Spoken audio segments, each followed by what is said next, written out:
अपने शासनकाल में इंदिरा गांधी ने एक बात कही थी जो केरला की उस वक्त की स्थिति को साफ बता रही थी। उन्होंने कहा था कि वो चावल तब तक नहीं खाएंगी जब तक केरला में चावल की डिमांड पूरी नहीं हो जाती। ये स्टेटमेंट अपने आप में ही खास है क्योंकि केरल में लोगों के खाने के लिए चावल सबसे ज़रूरी होते हैं और इंदिरा गांधी का ये स्टेटमेंट साफ बता रहा था कि उनके शासनकाल में केरल के लोगों के पास खाने के लिए चावल नहीं थे। दोस्तों, आपको बताएं कि ये बात उस समय के केरल पर पूरी तरह से लागू होती थी। आज़ादी के 2 दशकों के बाद भी केरल की स्थिति ऐसी थी कि दुनिया की बड़ी मैगज़ीनों में यहाँ की गरीबी और भूखमरी के बारे में बहुत सीरियसनेस के साथ लिखा जाता था और उस समय में ऐसा कहा जाता था कि केरल भारत का बहुत कमज़ोर और गरीब राज्य था। लेकिन आज की तस्वीर देखिए तो इंदिरा गांधी स्वर्ग में भी चावल ही खा रही होंगी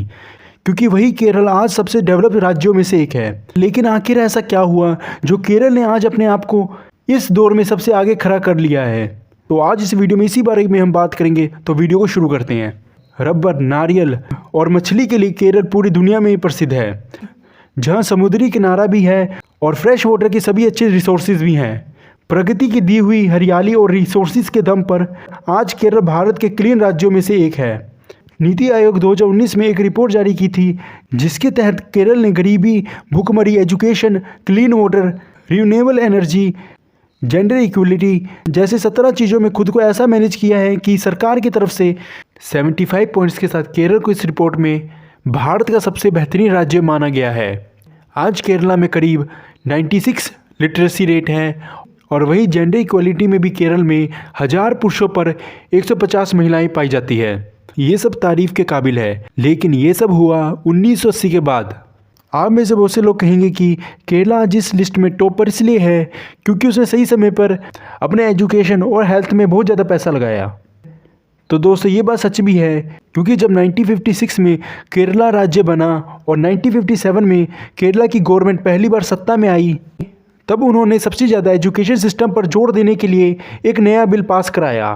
उसके तहत उन्होंने बहुत सारे स्कूल तो बनाए ही और साथ में प्राइवेट स्कूल जिनकी हालत बहुत ख़राब हो चुकी थी उन्हें भी अपने साथ मिलाकर उनके टीचर की सैलरी बढ़ा दी। उनके ये एक स्टेप ने ये दिखा दिया कि गवर्नमेंट के पास चाहे ज़्यादा पैसा नहीं है फिर भी वो राज्य के लोगों के बेसिक अधिकारों को पूरा कराएगी, जिसकी वजह से वहाँ के टीचर्स अपने काम को और मेहनत से करने लगे। साथ ही केरल के बनने के साथ ही जो बदलाव हुए उसमें सबसे बड़ा बदलाव ये था कि वहाँ का so called lower caste section Bharat के दूसरे राज्यों की तरह शिक्षा से वंचित नहीं रहा, क्योंकि ऐसे दौर में केरला में ईसाई धर्म का बोलबाला था, जिसके कारण लोअर कास्ट के लोग ईसाई धर्म में कन्वर्ट हो गए, जिसके बाद उनकी शिक्षा की पूरी जिम्मेदारियों को पूरी तरह से ईसाइयों ने उठा लिया और सरकार को इन कास्ट के लिए अलग से स्कूल नहीं खोलने पड़े और लोअर कास्ट एजुकेशन पर पूरी तरह से गौर किया और यही आज केरला के मॉडल का बेस बना। जिसके बाद हेल्थ की बात करें तो उस मामले में भी केरला की सरकार ने नए तौर तरीकों और हेल्थ इंफ्रास्ट्रक्चर को मजबूत बनाने के लिए बहुत इन्वेस्टमेंट किया।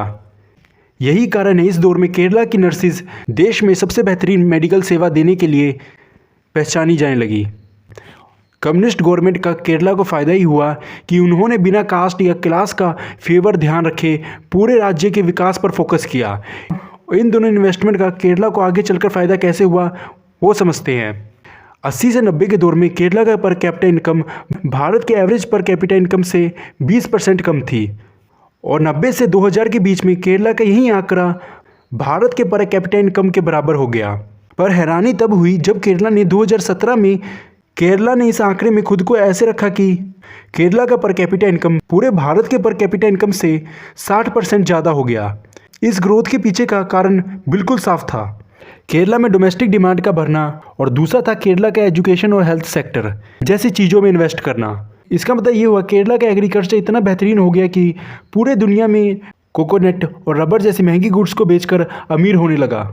साथ ही केरला में लेबर्स को भारत के दूसरे राज्यों की कंपैरिजन में कई गुना पैसे मिलते हैं, जिस कारण यहाँ के लेबर्स की इनकम भारत के दूसरे राज्यों के लोगों से ज़्यादा है,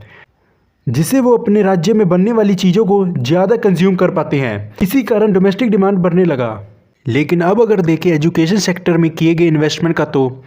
इस ग्रोथ में क्या फ़ायदा हुआ, तो इसके लिए 1980 का वो दौर याद करना पड़ेगा जब अरब के देशों में अचानक अमीरी आने के कारण उनके पास काम करने के लिए लोगों की डिमांड बढ़ गई थी, क्योंकि केरल से अरब के देशों में जाना उनके इतिहास का एक हिस्सा रहा है। इसीलिए 1980 आते ही केरल के पढ़े लिखे लोग उन देशों में जाकर काम करने लगे थे जहां उन्हें अच्छी खासी सैलरी दी जाने लगी थी, जिसका कुछ हिस्सा जब वो अपने लोगों को भेजते तो उसकी केरल में ज़्यादा वैल्यू होती, जिससे लोगों के पास पैसों की कमी ख़त्म हुई। इसके अलावा भी केरल में किए गए कामों में सबसे ज़्यादा ध्यान देने वाली बात है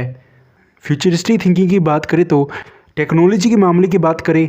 जहां पर देश अपने आप को आईटी सेक्टर में आगे बढ़ा रहा था, उस समय केरल की गवर्नमेंट भी केरल में देश का पहला आईटी पार्क बनवाया, जो कि आज भी इंडिया का सबसे बड़ा आईटी पार्क में से एक है।